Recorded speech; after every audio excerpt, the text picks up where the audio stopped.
Howdy, we're back. Toby and Sean doing some more record reviews.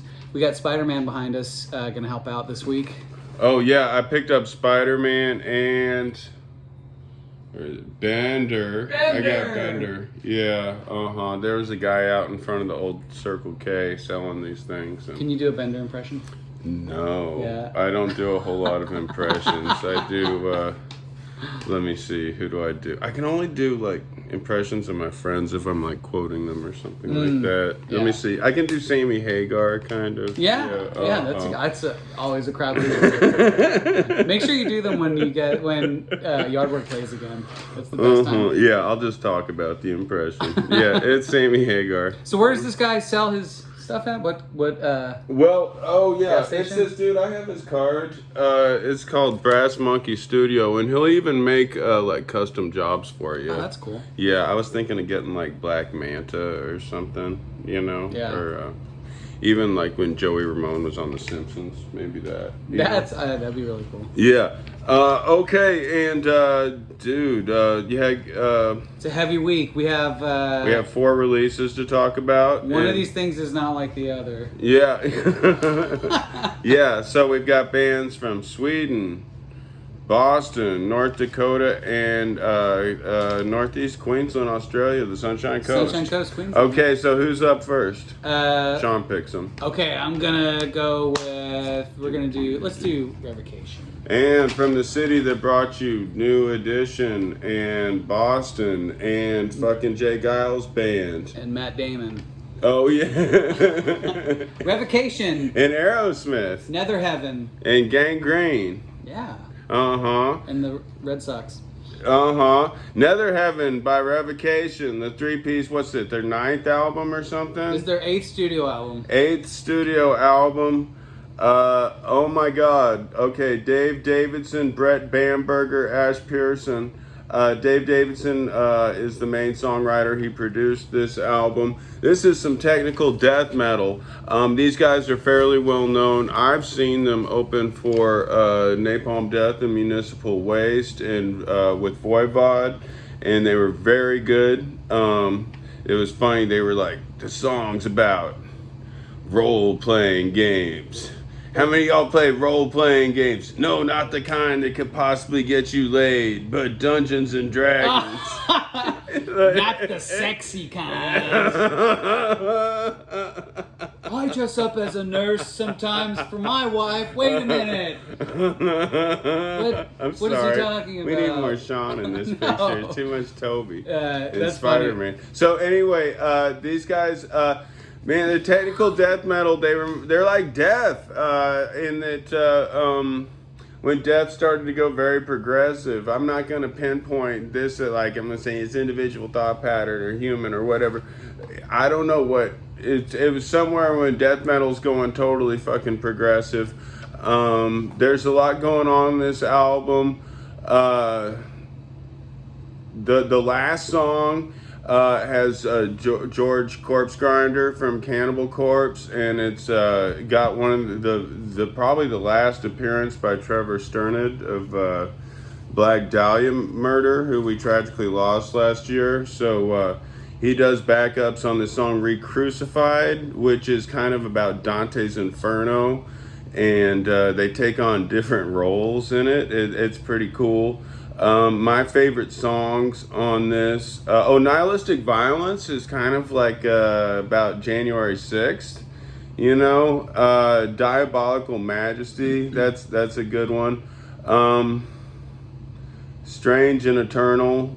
You know what, I kind of like this as this album goes on towards the end. I do too. Yeah, towards I think it gets better and better. The playing on this is impeccable. They had been a 4-piece. Here's the deal. They had a guitar player for a while, so they're doing double leads.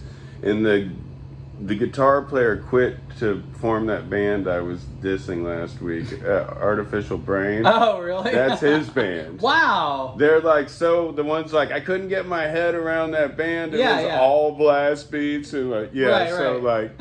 Yeah, like I can get my head around this. This is some I love Death. I love all the later Death albums. Symbolic is one of my favorite. I don't know what Symbolic might be my favorite Death album. So I love these. I think this is a great album. I've listened to it a lot. Yeah, the songs they have videos for: Diabolical Majesty, Nihilistic Violence. Those are good songs. Yeah, Strange and Eternal. Yeah, the intervening abyss of untold aeons. Yeah, and Re-Crucified. Yeah, these guys are playing next week. I would love to go. So we'll take more of a look at this packaging. It's very brown. But that's kind of cool, huh? Yeah, kind of rusty. Yeah, can you even tell that says Revocation? I can't.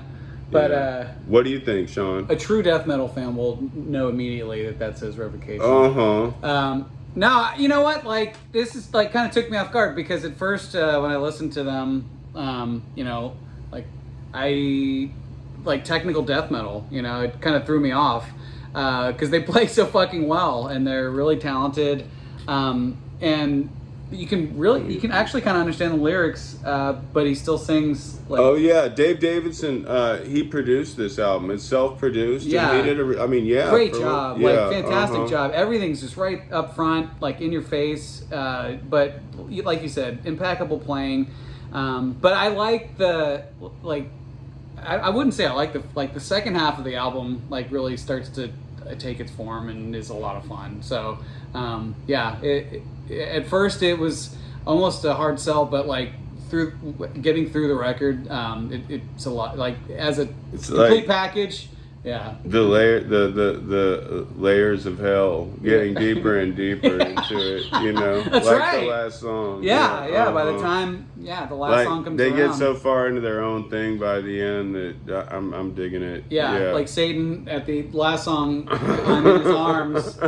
He's cradling me and stroking my head. No, but it's a fun record. This is a totally Amazing fun talent. record. Yeah.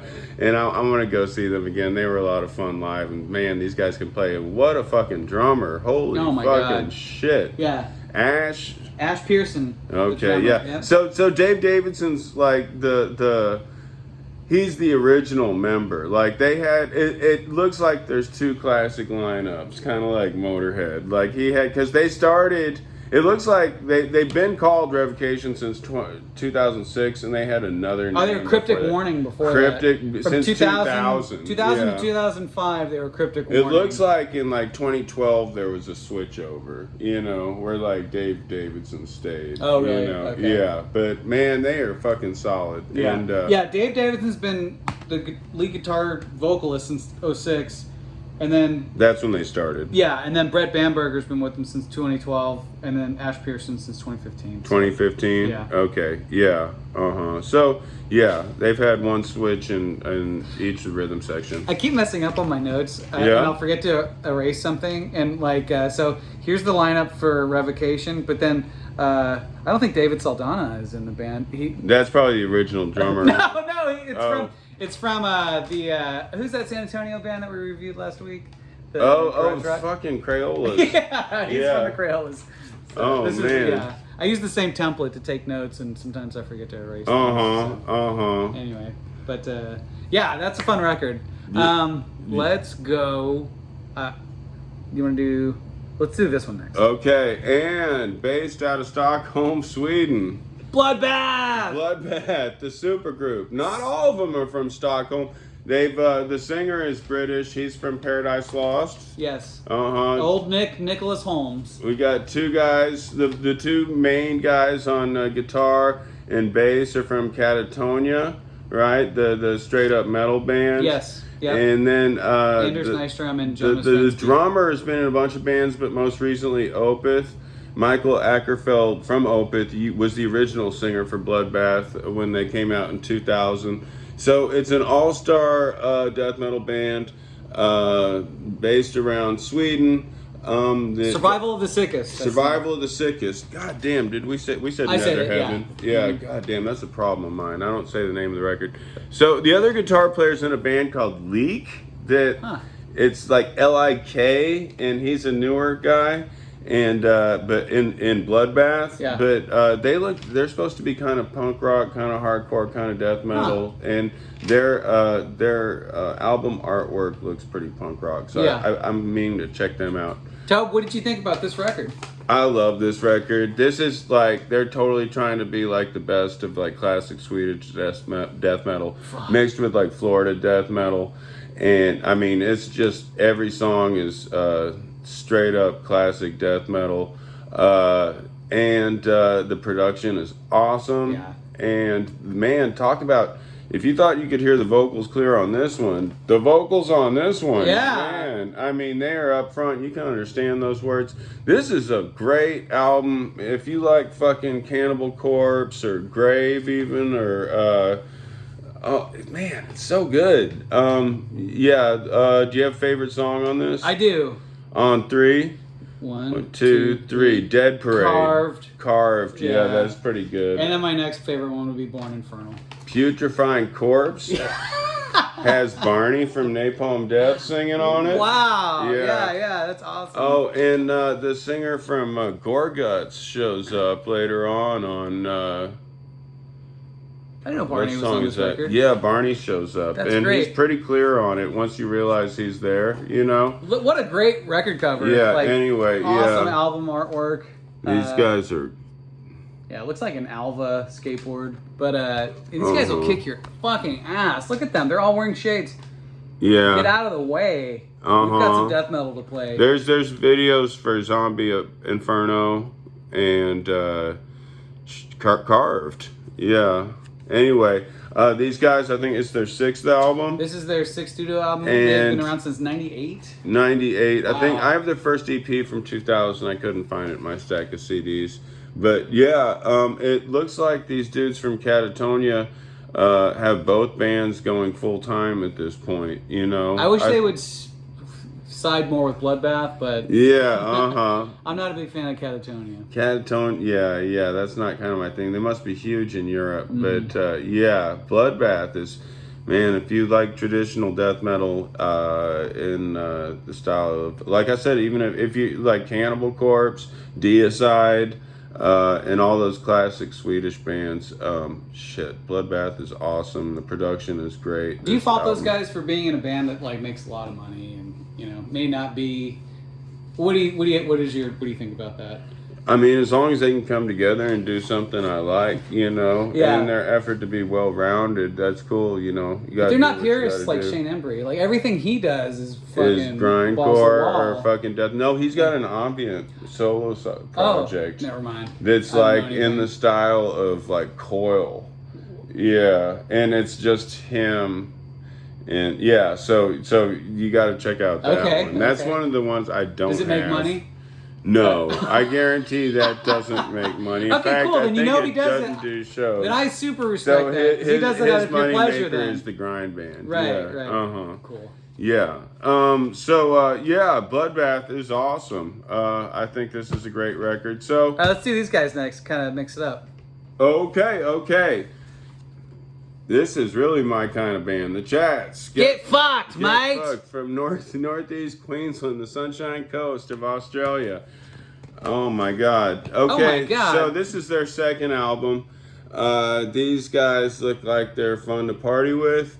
This is it looks like what it is, some straight up punk rock, and if there's a classic punk band this reminds you of. Oh my God, it's the Vibrators. Who? Vibrators. Oh, I'm gonna say they're the Australian Angry Samoans. Oh yeah, that's true too. Yeah. I mean that early Angry Samoan stuff. These guys would totally fit in on rip-off records in the 90s.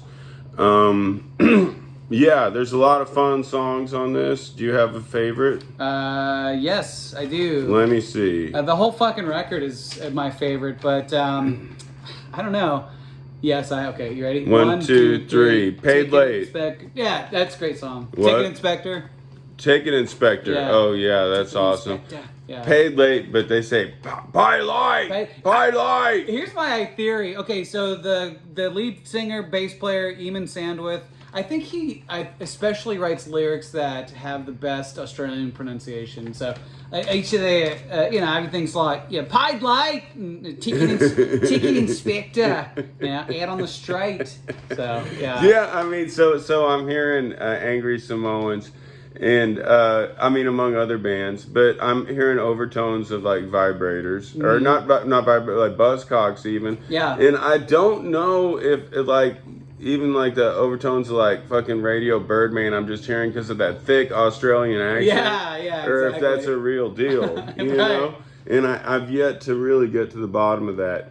But I can see, I mean, it's crazy. This is like one of those bands who like, why them? They're so, because they're really good, right? But like, wow, wildly popular, you know? And I'm glad that like a garage punk band is like doing that well. I mean, we've got Amel and the Sniffers are doing real well, and but these guys are more like keeping it traditional pub rock, garage rock. You know? I know Amel and the Sniffers is kind of going, I don't know, they're still great, you know, but their songs are kind of moving in that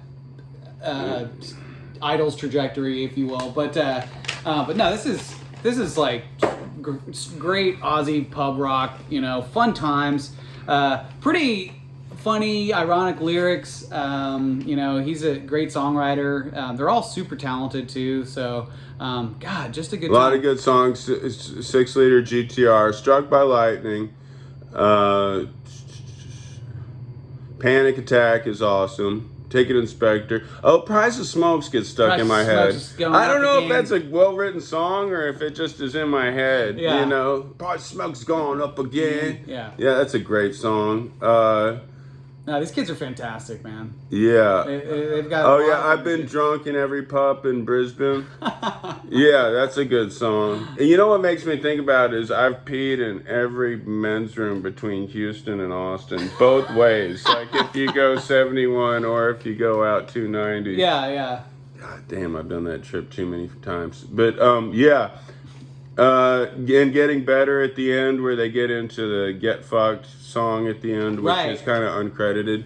But yeah, man, geez. Getting better reminded me of like a Secret Lovers type of theme, you know? Well, yeah, this is a band like fucking, Motards would have played with. Lolly and the Chonies is a band this might remind me of a little bit. Yeah, so, making fun of the system and like keeping it real and having fun and talking about drinking beer and smoking cigarettes, tons and of being fun. young. Yeah, and I mean these are the kind of songs that you can learn to play guitar on, you know? Yeah. Which is kind of like our idea when we started the Motards. Like, you know, like there are a few of those songs. Like this could be your first song, right? You know? Anyway, some of these could be your first song, and we might illustrate that point later on. But yeah, so the chats Get Fucked, totally fun. God, I was on the fence about ordering this because it was expensive. It was like the CD was like almost $20. Are you serious? You know? Wow. And I think it was on Australian label. Like, yeah. So I held off, but I'm super glad I got it. Yeah, man. The label's Bargain Bin Records. I've never heard of them before. Is it Australian? Yeah, came out August 19th. Josh Hardy guitar, Matt Bogus drums. Oh yeah, and I also gotta say that the guitar solos are way better than your normal garage punk band. Man, he kills it. And I'm surprised that he doesn't, Josh doesn't do more solos on more of the songs, but the ones he holds out for, like he shreds, man. So okay, here's the thing about the chats. I really get the feeling that these guys are playing below their level, which always sounds best. Right. It's when, like we could be playing a lot more, that's but how I felt about the Buzzcocks. Yeah. Those guys are just like pros, you know? Yeah. So real good guitar solos. And then, you know, even though like the guitar settings are real dry, you know, some of those solos, I mean, they put something nice on there, you know, put some different settings, you know, great. It's not that lo-fi. There's some nice pedals on some of those solos. It's slick. And it's stuff. some slick production. So it's good. Good stuff. Good stuff. Yeah. All right, and now we're gonna go to my new favorite band from North Dakota, Maul. Holy fucking shit. I'm sorry. I was going to try to curse less on these, but damn. Seraphic Punishment. Seraphic Punishment by Maul. I think Maul is like, I think they're one of the breakout death metal. Them and Undeath. I think this year, I mean, I don't know to immediately compare it to Undeath, but Undeath kind of, that album ripped it up and for me kind of came out of nowhere. Now, is this the second Maul album? First Maul? They have a bunch of demos? Talking about coming out of nowhere. These guys are from North Dakota, but yeah, this is their first studio album, but they've got a ton of EPs and singles and stuff, and a live album out previous to this also, but how about that cover? They've been busy, yeah. That looks straight out of the Dungeon Manual or something. That is fucking awesome. Yeah, it's a great Seraphic Punishment. It's got a theme of this album. It's like the evil Buddha or something on the back here. Oh yeah, laser shooting out of his eyes and stuff. It's super cool. Dude, I really want to see these guys live. They look so fun live. Yeah, they're from Fargo. What the fuck, man? Good job, Fargo, representing. Yeah, I don't really know. You know, we used to play a game.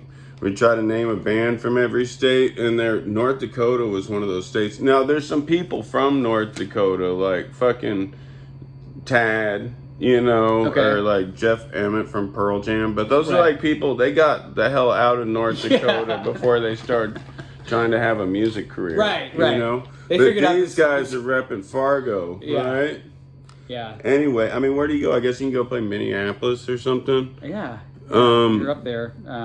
God, way the hell up there. You can go to Coeur d'Alene. Really? That is a haul. Oh man, we played Coeur d'Alene. We did play Coeur d'Alene in a thrift store, I think, or something like that. It's like a secondhand consignment store, or it felt like it was. Dude, we played Moscow, Idaho, and Motards? No, with Richie White's, and it was crazy. But there was the convenience store by the gig, like right up on the counter, like it had the most hardcore porn mags, like right next to the lighters and everything. And one of the magazines was called The Girls from Butthole Ridge. And the other was called Choke the Bitch. Oh, wow! Yeah, and it was just like right out like it was Weekly World News or something. Like, you know, that was USA their Today, reading material. Yeah, National Geographic, and then The Girls from Butthole Ridge. Grandma, look that way while I buy these cigarettes. No, don't look over here, Grandma. This is a top seller. I'm sorry. That was kind of a sidetrack. All right, so this is a 5-piece. Al Nicholas on guitars. He shreds. Robbie Anderson on drums. Garrett Alvarado vocals. Anthony Lamb on rhythm guitars. And then Mike Griggs on bass. What do you think about their musicianship, Tobe? They're fucking awesome. This is great riffs. What's your favorite song? On 3? 1, 2, 3. Monarchy of Mold. Infatuation. Yeah, Infatuation's awesome. Especially since it's a Rod Stewart cover, which is like pretty crazy for a death metal band. Carrion Totem. Man, that's probably got the best lyrics. Here we go. All right, here we go. Swimming in despair, pulsating hostility, hand in hand, mocking, stroking egos, constant restraint, suspended in motion, while mind races with nauseating speed, manic display of disfigurement, choking by the hand that feeds in morbid acts of honor, sawn ripped through tendon fragments, adorned to the altar in piles, carrion totem enshrined, instantly defiled. As reality sits, blackened fluid drips, clenching heights revisit, held below to asphyxia. Nothing left to sever, a grotesque reassembled mess, left in reverence, wither slow.